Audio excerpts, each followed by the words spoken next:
Hello friends, very good afternoon. तो आज की वीडियो में हम बात कर रहे हैं द हेरेसी ऑफ पैराफ्रेज। ये एक क्रिटिकल असे है जिसमें क्लिंट ब्रूक्स ने अपनी किताब द वेल रॉट ऑन में लिखा हुआ था 1947 में।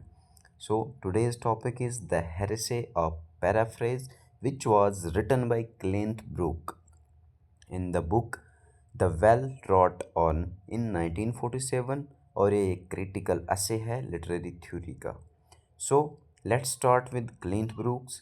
Clint Brooks was a leading 20th century critic and a key figure of new criticism. Cleanth Brook जो था वो एक लीडिंग 20th सेंचुरी क्रिटिक था और एक की फिगर था न्यू क्रिटिसिज्म का, जिसने न्यू क्रिटिसिज्म को शेप किया था, एक नई शेप दी थी।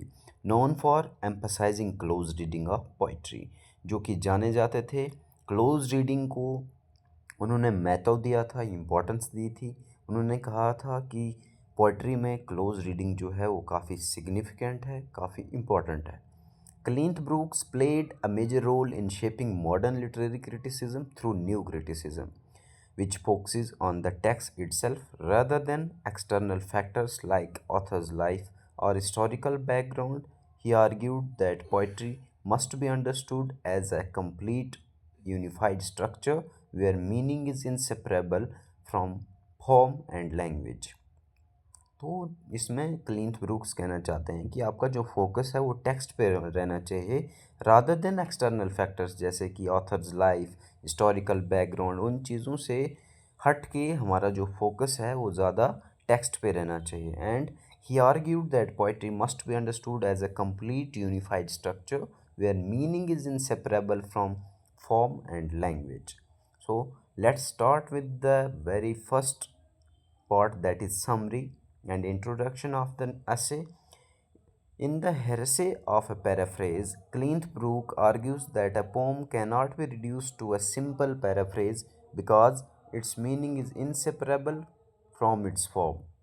इन हेरेसी ऑफ पैराफ्रेज में क्लिंट ब्रूक ने कहा है कि पोम को हम रिड्यूस नहीं कर सकते हैं सिंपल पैराफ्रेज में, क्योंकि उसकी जो मीनिंग होती है वो इनसेपरेबल होती है उसके फॉर्म से। The essay appears in the well-wrought-on Studies in the Structure of Poetry in 1947. Brooks calls paraphrasing a heresy. Brooks ने काफ़ी स्ट्रॉन्ग वर्ड का यूज़ किया है कि पैराफ्रेजिंग जो है वो एक हेरेसे है। हेरेसे होता है कि मतलब जो कि उसके मीनिंग को डिस्ट्रॉय कर देगी। एक मतलब एज ए एक ऐसा नोशन, एक ऐसा आइडिया जो उसकी ब्यूटी, उसकी जो ओरिजिनल ब्यूटी है पोइट्री की, उसको हार्म कर रही है, उसको डिस्ट्रॉय कर रही है। Because it destroys the essential nature and meaning of poetry. बोल रहे हैं उसका जो एसेंशियल नेचर है, मीनिंग है पोइट्री का, उसको डिस्ट्रॉय कर रहा है। इसलिए वो कह रहा है कि पैराफ्रेजिंग जो है वो एक हेरेसे है। Now poetry as an organic unity. Brooks believes that a poem is an organic whole where all elements, language, structure, rhythm, imagery, and figures of speech work together to create meaning. Brooks का ये सही में मानना है कि pome जो है वो एक ऑर्गेनिक है, यानी कि सारे एलिमेंट्स मिलकर उसको एक कंप्लीट पोम जो है उसके आकार देते हैं, शेप देते हैं। सो वो ऑल एलिमेंट्स कौन से हमारे पास? Language, structure, rhythm, imagery and figures of speech. They all work together to create meaning, just like a painting or a piece of music. A poem cannot be broken into parts without losing its essence. Therefore, meaning is not separate from form, it exists within the total structure of the poem. Second one is rejection is what? Rejection of paraphrasing. Brooks strongly criticizes the idea that a poem can be translated into simple prose. According to him, paraphrasing reduces poetry to mere information and ignore. Brooks strongly criticize करता है idea that a poem can be translated into simple prose. Brook का मानना है कि हम poem को simple summary या prose में कन्वर्ट नहीं कर सकते हैं। According to him, paraphrasing reduces poetry to mere information and ignores its artistic value. A paraphrase may give a rough idea, but it can never capture the full meaning of the poem. Hence, he calls paraphrasing a heresy meaning a serious critical mistake. तो बोल रहा है कि paraphrasing जो है वो एक serious critical mistake है। इसमें क्या होता है कि पोम की जो ओरिजिनलिटी है उसको हम लूज़ कर देते हैं। तो इनके अकॉर्डिंग पैराफ्रेजिंग जो है रिड्यूसेस पोइट्रीज मीर इन्फॉर्मेशन, और उसकी जो आर्टिस्टिक वैल्यू है उसको भी हम रिड्यूस कर देते हैं। हाँ ठीक है, पैराफ्रेज हमें एक रफ़ आइडिया देती है, लेकिन वो कभी भी उसका पोम का हमें फुल मीनिंग जो है उसको कैप्चर नहीं करती है। The next one is and very important part is unity of form and content. One of Brooks' central argument is that form and content are inseparable. The message of a poem does not exist independently of its expression. The meaning is created through the way the poem is written, its choice of words, structure, and style. Separating content from form destroys the unity and reduces the poem's significance. तो exam point of view से ये काफ़ी important topic है, जिसमें Brooke ने काफ़ी argue किया है और क्रिटिसाइज़ किया है उन सभी चीज़ों को जो पोम के बारे में जो मतलब ट्रेडिशनल वैल्यूज़ हैं या जो नॉर्म्स हैं, नरेटिव्स हैं कि पोम को हम एक सिंपल स्ट्रक्चर वे में ले आएँ। तो इन्होंने कहा कि उससे उसकी जो हाँ रफ़ आइडिया तो मिल जाएगा, लेकिन उसकी आर्टिस्टिक वैल्यू ख़त्म हो जाएगी। Example of Browning's line. Brooke explained his argument with an example from Browning. So, woe the night, the east was grey. This is paraphrased as thus night passed. The basic meaning remains, but the emotional depth, tone, and poetic effects are lost. This shows that paraphrasing removes not only beauty but also the richness of meaning. So, this is what the example of Browning's line. Now, role of irony, paradox, and ambiguity. Brooks emphasizes that poetry often expresses meaning through irony, paradox, and ambiguity.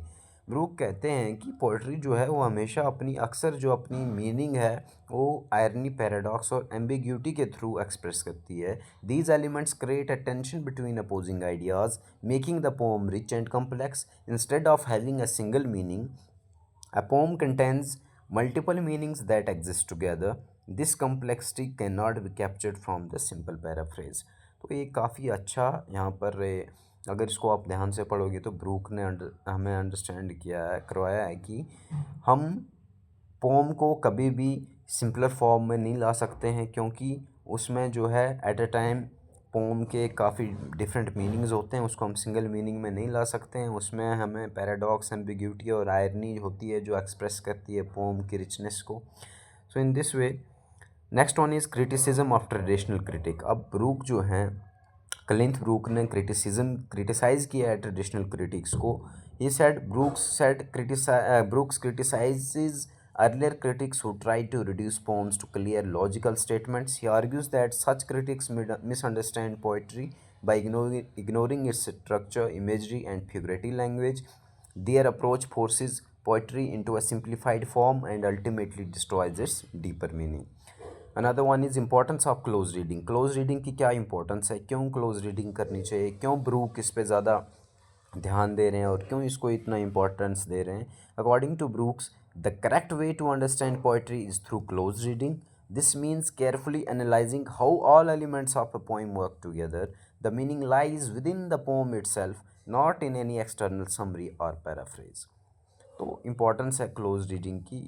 Brooks ने कहा है कि understanding poetry is through close reading. It means carefully analysing how all elements of the poem work together. तो in conclusion, Brooke establishes that a poem is a unified and complex structure in which form and meaning are inseparable. Any attempt to paraphrase a poem results in the loss of all essential qualities. Therefore, paraphrasing, rightly called a heresy, because it destroys the true meaning of a poetry. That's why Clint Brooke said that paraphrasing is rightly called a heresy, क्योंकि वो destroy कर देती है poetry की जो true meaning होती है। Next and last one is moral and themes. What is the moral of the essay? The central message of Clint Brooke is that the meaning of poetry cannot be separated from its form. हम उसकी form से उसको separate नहीं कर सकते हैं. And any attempt to paraphrase it destroys its true essence. He highlights that poetry is a unified structure where language, imagery, and literary devices create meaning together. Therefore, readers must avoid simplifying poetry and Instead, focus on close reading and understanding the poem as a whole. Now, themes. Themes of the essay are unity of form and content. In poetry, form and meaning are inseparable, both work together to create meaning, right?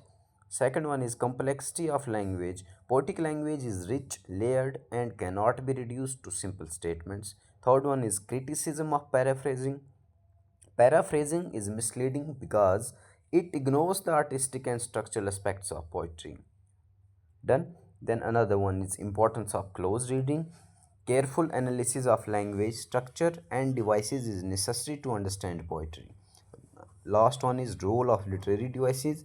Paradox, irony, and metaphor are essential in conveying deeper meaning in the poetry. So in this way, Clint Brooks expresses the essay and said that the paraphrasing is a heresy in his book the Well Wrought. तो इनकी जो well rot earn book थी क्लिंथ brooks की, उसमें उन्होंने the heresy of paraphrase को लिखा हुआ है 1947 में। ये एक क्रिटिकल essay है लिटरेरी थ्योरी का, जो कि काफ़ी इंपॉर्टेंट हो जाता है लिटरेरी थ्योरी के लिए, एमए के स्टूडेंट्स के लिए and NEP fourth year students के लिए काफ़ी इंपॉर्टेंट है। So thank you.